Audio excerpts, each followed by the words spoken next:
This is the Giraffes Don't Eat Steak podcast, a show that brings you marketing stories, tips, hints, and much more. A treat for those who want to succeed in business or marketers who just want to learn. So are you using LinkedIn, Alex? Yeah, I'm using a lot at the moment for a business that I'm working with, and it's really the main form of marketing for them because it's a fairly niche business, I'd say, um, and it's a B2B business, and that everybody that is involved in the industry is very LinkedIn heavy. So there's not really any other. I mean, there are obviously there are other avenues, but the biggest one is LinkedIn, and the biggest poster board for the business and businesses in that industry is LinkedIn. So the most important thing is to be extremely visible on LinkedIn. But I've seen, because there's a lot of influences in this industry. It's in the automotive industry. Okay.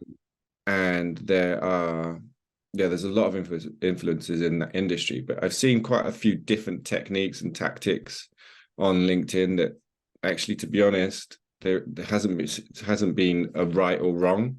Yeah. It's really kind of depending on, well, your audience, the amount of information that's out there, the type of information that your audience like to consume, and I guess the frequency that your audience are using LinkedIn. For example, if someone is only using LinkedIn every other day, posting more than once a day, it doesn't really make sense. But if your audience are on there all day, every day, posting more than once can make sense because you're going to still reach them.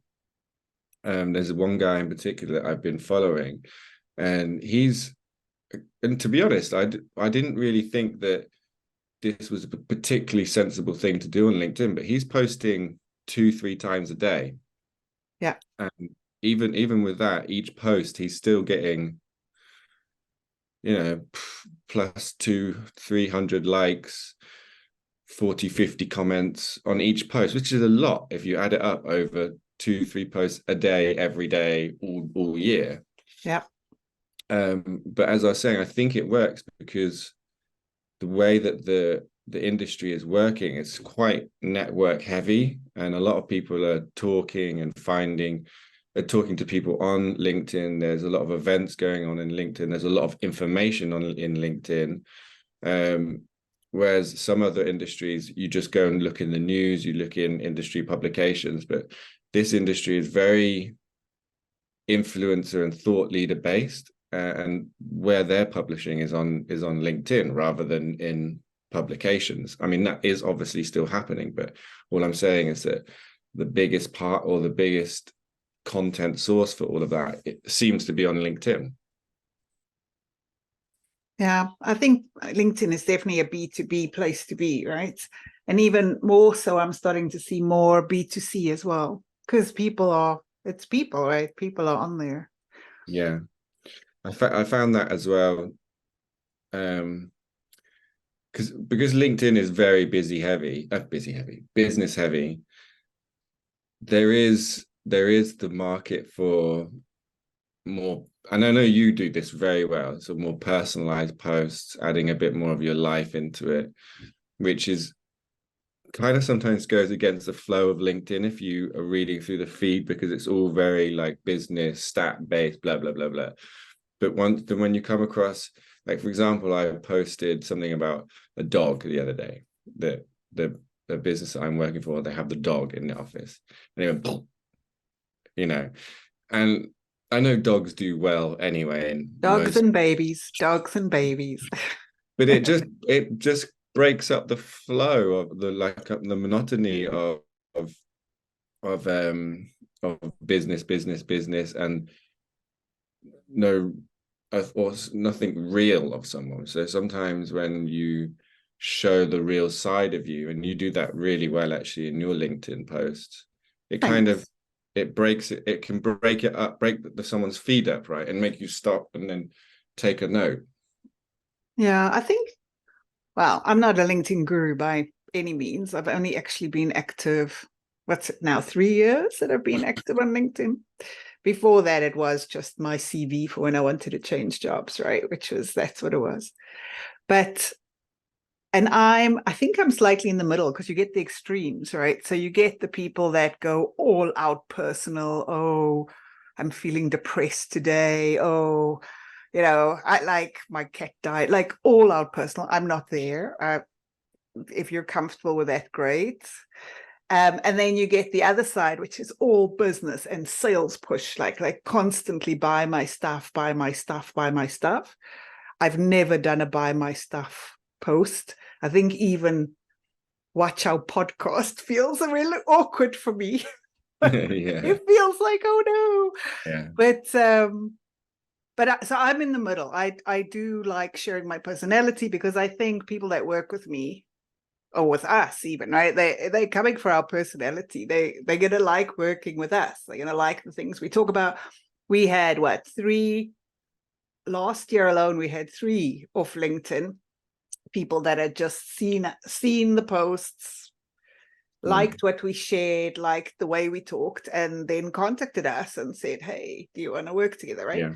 So that's where my space is. But for different clients, I only post once a day, because that's comfortable for me. I go first thing in the morning, because I think that's when, people that are business people, who are the people I'm trying to attract, that's when they're there.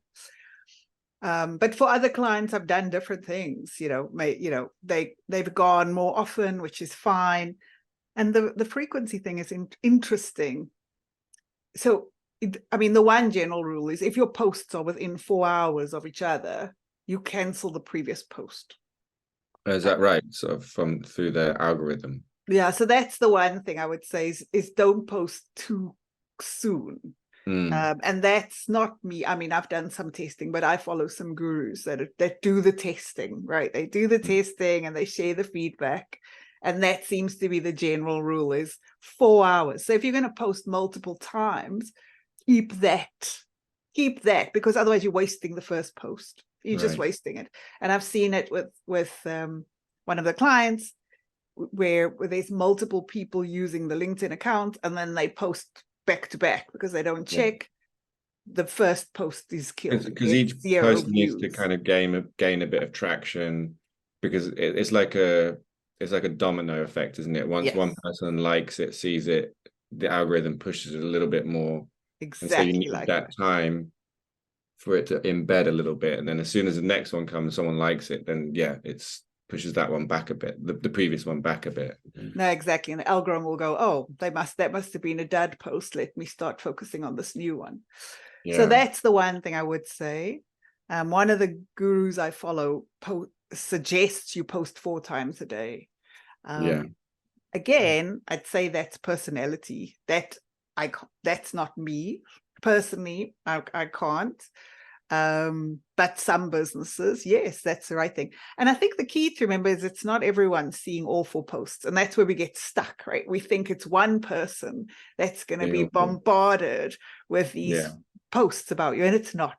Each time you're going to have a different range of viewers, depending who's logged in, depending who's on, there's a whole lot of dependencies. So if you switch your mindset around, that it's not one person who's seeing you 4 times, you're extending who can see you, then it feels less, ugh. Yeah, especially actually if you're working worldwide. If for you, for example, when you're saying you're posting mostly in the morning, most people that we're working with and you're working with are in the UK, right? And South Africa. So mornings. Yeah. So it's the same. What's the time difference again? Yeah, 1 hour. 1 hour. Yeah. That always bothers me, how it can be on the other side of the world, literally, but it's the same anyway. But for a business that is has lots of clients across Asia, Europe, America, then posting once in the morning is useless for some parts of the world, right? So exactly, that makes sense, posting 3-4 times a day. So you really just have to understand who your audience is and where they are, right? That's what everything comes down to, Alex. You have to understand your audience. Every single thing you do in marketing starts with that. What time is your audience logging in? And again, even if your audience is all UK, let's use that scenario. You're going to have some people who are going to be commuting on the train. So the mornings when they're on the train, that's when they're doing it. But other people working from home, maybe the mornings are busy with kids stuff or sleeping a bit late before they start their day, whatever it is. And maybe they use their lunchtime to do that. So it's really about focusing on your audience, or after work, right? When they're chilling in front of the TV with a glass of wine, maybe that's their LinkedIn time. That's true. So posting, 4 times or 3 times a day, you won't reach the same people unless somebody is on LinkedIn 24/7, just sitting there scrolling, which I'm sure there's somebody out there doing that. Maybe a catfish. Yeah, sure. Yeah, I'm sure there are people doing that.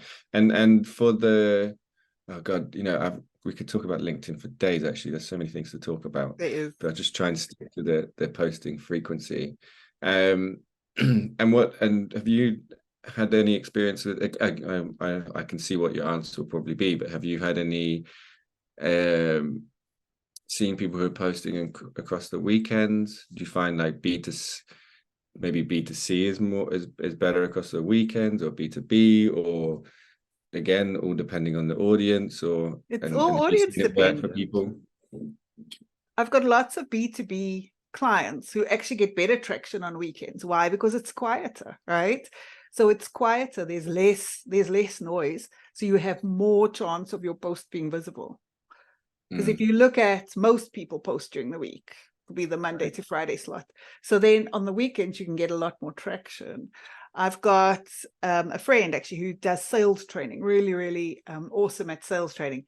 His best activities weekends, because people are out of the meetings, I've got stuff to do zone, it's a little bit more chilled, more relaxed, and they can actually take in stuff better. His target audience, right?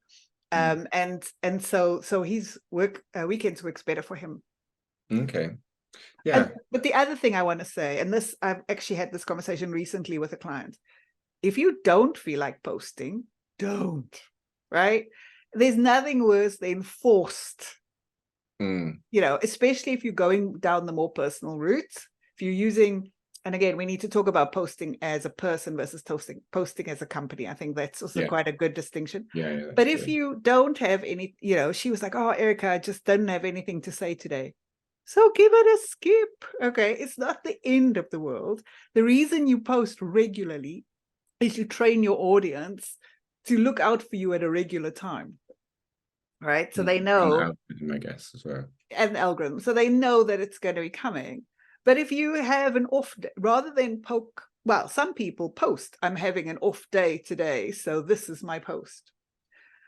I think that's funny once, like, maybe once it's endearing, but if you're going to do that once a week, okay, maybe not so much anymore. Yeah. But skipping a day doesn't hurt. I've had busy days where I've gone to the end of the day and realized, I didn't get to my LinkedIn post today. And then maybe actually it causes more of a stir across your audience, because then they start messaging you. Well, are you okay? I didn't see a LinkedIn post from you today. Okay, I do actually have that. Are you a weekend user of just on a personal, just for you? Do you use LinkedIn at the weekend? I don't post on a weekend, but I do browse on a weekend. I browse LinkedIn quite a bit. And you know me, I'm a sucker for a great salesperson. So a great LinkedIn post can catch me anytime, but weekends are the times you're going to catch me, right? That's when I'm relaxed.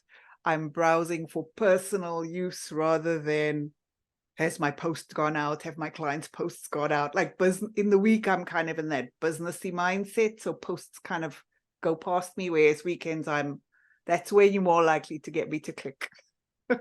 Yeah. But that's me, right? If I'm your target market, you should be trying to catch me on a weekend. Okay, noted. What about you? You definitely not a weekend LinkedIn No. browser. No. I'm a switch off from work completely kind of guy at the weekend. As soon as I put the pen down, the metaphorical pen down on a Friday, that's it. It doesn't get picked up again until Monday morning. Yeah. I'm So not that's like that. why it's important, right? Back to that core of all Yeah. marketing. Understand your target market. Yeah. Because for you, they're going to be wasting their time on a weekend. Complete waste of time. Well, I think honestly, we could talk about LinkedIn for days, and all we've just spent 20 minutes talking about posting frequency. So, But let's just cover quickly personal versus business posts, because I do get asked that question a lot. oh yeah, okay, Are sure. you posting as a business, or are you using the owner or the founder's personal profile? I'm actually doing both, but Mm. the types of posts are very different. Yeah. The posts we're doing for the business focus around any kind of recruitment stuff that we're doing, any updates within the business, or if a new employee joins, then post about that.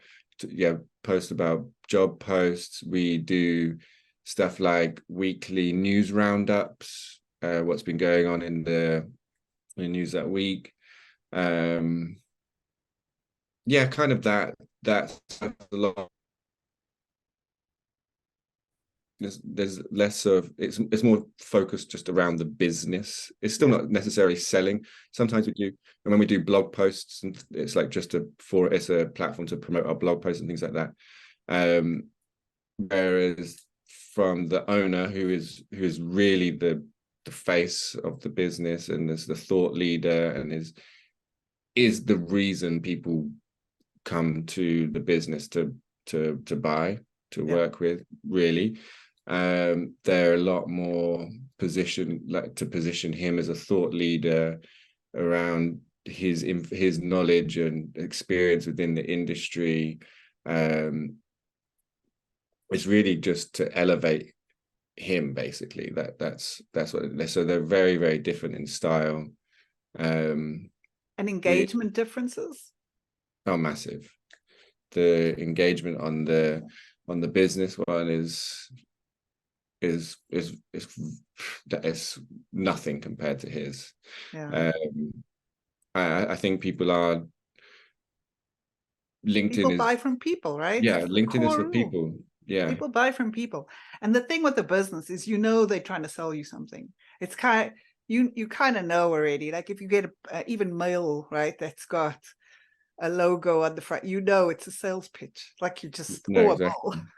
Yeah. It's not going to be something interesting that you really want to learn about, or it's a bill or it's a sales pitch. And it's the same of a business post. It's very rare that a business is not going to sell you, because especially now with the scraping tools or whatever, if you like a business post, the chances are they're going to grab soon after. Oh, you liked our post. Can we sell to you now, right? Yeah, exactly. It's I think it's just really good for the jobs and recruitment. It's good for recruitment, actually. Yeah, definitely for recruitment. Especially if it's just used as a shop front. So people just doing some window shopping, they see that there's a job going for this business. Okay, let me see if this business is alive. One of the worst things you can do is as a prospect for a business, or if you're looking for a job, and then you go to their business page and it's been dead for 3 years, you think, oof, I'm not sure about that. But if it's active, even as a buyer, right? Even as a buyer, you just want to make sure it's valid, especially with all the catfish and scammers and all this kind of stuff around. You want to make sure it's valid, it's reputable, it's been around for a while. So a business page is really good. Keeping it active is really good. But definitely personal. If you have a key speaker, and again, I suppose it depends on the business. If you're a massive global business, it's a little bit harder you don't really want to elevate one person, but then maybe you want to elevate your sales force, right? So if you have your sales force, maybe they're the ones who start posting about why, again, why their solution or why you need the solution, not necessarily hardcore sales pitches, but the problem they solve. Yeah, I think the philosophy or the still works for a large company, like you're saying, but a different. I mean, you can still obviously do it for the top level, but I think the content changes as you go down slightly. The top level. What are you trying to achieve? Yeah. So if we did a big global multinational, the CEO there is probably trying to achieve brand awareness, credibility. Exactly. It's a whole different ballgame. He's not tracking sales, right? It's a very different strategy. And he doesn't want to be inundated with messages saying, I want to work with this, I want to partner with this, I've got this supplier, blah, blah. No, that's not at all. But like you said previously, those on the sales management level, they do. That's exactly what they want. No, exactly. So what did we cover, Alex? You need to understand your target market. And what we've just covered, you need to ask yourself, what do you want to achieve? What's the purpose of posting? And that's why if you have nothing to say, rather say nothing than something ob. Because I don't think don't post just to fill a space. Yeah, I agree. Yeah, I think as always, it's the audience. If there's one thing that you take away from it, is always remember who is your audience, where are they, what are they looking to consume, and you should be okay. And that's always our message. Cool. All right. Until the next, I'm sure we'll have another LinkedIn chat one day because there's a lot to talk about. So until then. That's it. Bye. That wraps up this episode of Giraffes Don't Eat Steak. Thanks for joining us. I hope you found value in our discussion and got some new ideas to apply to your own business. Tune in next week for another round of marketing insights and inspiration. If you enjoyed this episode, please leave us a review and subscribe on Apple Podcasts, Spotify, or wherever you listen to podcasts. We appreciate you listening. Catch you next time on Giraffes Don't Eat Steak.